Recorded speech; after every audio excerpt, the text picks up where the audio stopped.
Tonight, we are on Clemency Watch here on In Depth, and it's a case out of Oklahoma City that's gotten some attention here in eastern Oklahoma as well. Usually when an execution date approaches for an inmate on death row, there are some usual protesters. But in this case, the case involving death row inmate Tremane Wood, new groups have now come out pleading for Governor Kevin Stitt to spare Wood's life. Wood is set to die tomorrow at 10 a.m. Last night, a vigil was held in Oklahoma City. We'll start our coverage with Austin Brissett from our news partner KFOR in Oklahoma City as to why this case is so complicated.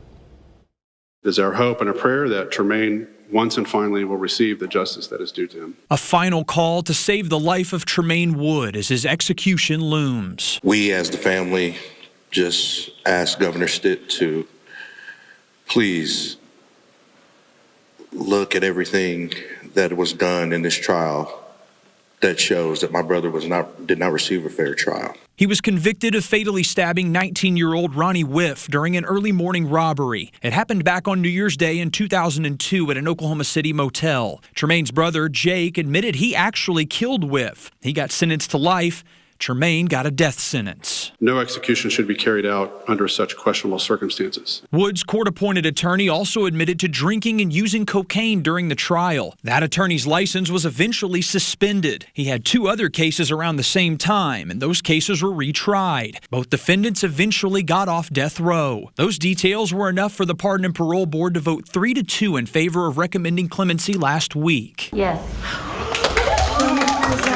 Something the Attorney General's office argued against. To this day, the only consistent activity that Tremane engages in is and avoiding responsibility. No prison cell will protect society from his evil and ongoing deeds. His fate now in the hands of the governor with time ticking. Tremane's execution date is set for Thursday. Tremane told me repeatedly that he deserves to be held accountable for his actions and that he owns up to what he's done wrong. But he also deserves what all of us would expect, and that's a fair trial. He deserves justice. Austin Brissett, Oklahoma's News 4. Tremane Wood was recommended for clemency by the Oklahoma Pardon and Parole Board, but that is not always a guarantee of clemency. Take a look at how this has played out in just recent years. This goes back to 2021, which is a good bulk of Governor Stitt's time in office. Keep in mind, between 2015 and 2021, there was a moratorium on executions. Since Stitt has been governor, clemency has been granted for death row inmates. Clemency has been requested, for death row inmates 5 times. Only one time was it actually given by the governor. Death row inmates have the right to a clemency hearing before their executions. The clemency recommendations can be made there, but in the end, the only ones who can actually stop an execution are a court or the governor himself. The governor's office told our news partners last night that it was seriously looking at this case. The governor's office says it is meeting with 3 parties to determine the best way to move forward.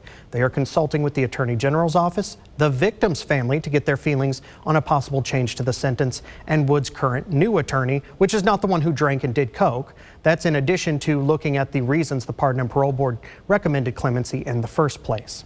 During that consultation with the Attorney General's office, we already know what they're going to say, that tomorrow should go on as planned. You heard it in that story earlier. The AG's office actually submitted evidence to the Pardon and Parole Board that Wood had acted terribly in prison ever since he got there, on top of his death sentence. Here's a statement Drummond released last week about why he believes Wood should still die. Quote, "After this dangerous criminal took a young man's life, he stayed fully active in the criminal world from behind bars. I'm disappointed by the Pardon and Parole Board's decision today, but appreciate their thoughtful deliberation. My office will continue to pursue justice for Ronnie Whiff. We intend to make our case to the governor on why clemency should not be granted and why the death sentence, as determined by a jury, should be carried out." We were told by the Department of Corrections that Wood's last meal was ordered and he should be eating it right about now. They have to, by law, proceed as scheduled until a court or the governor intervenes. At 9 a.m., a final announcement will be made if any appeals courts are stepping in for any reason. Then the cleared people who are witnesses are going to be escorted into a viewing room you see in this video. This is what the chamber looks like in Oklahoma. And in some of these shots, you do see chairs through the window. This is where not only media witnesses sit, but also victims and offenders' families. Obviously, they are separated, but this is where they sit to see the sentence carried out. Sitting with them is usually the Attorney General and a representative from the governor's office who has a direct line to Stitt should a decision come down last minute.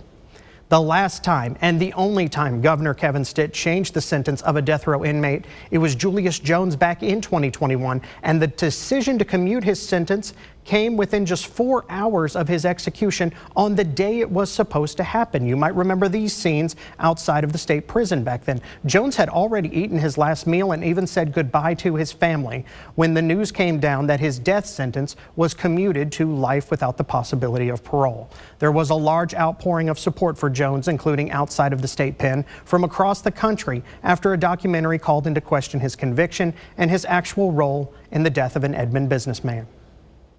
I am extraordinarily grateful for all that has transpired to get Julius Jones to this moment in time. It should not have taken all of this. We should not have received this news 4 hours before an execution. After speaking with Edmond businessman Paul Howe's family, he is the victim in that case, about the possibility of commuting the sentence, Stitt split the difference. Jones did not die, but he was taken off death row and remains behind bars with the modified life without parole sentence. Let's take a quick look at how many people are actually on death row in McAlester right now. There are 29 men, including Tremane Wood, and 1 woman, Brenda Andrews, who has a case out of Oklahoma City that you may have actually been seeing on multiple true crime TV shows. That case is actually still on appeal. More than half of all of those on death row have not exhausted all of their appeals yet, and no execution date has actually been set. Keep in mind, the state's pace for executions is about 1 per every 90 days. We are watching and waiting to see if Governor Stitt in fact takes action on this.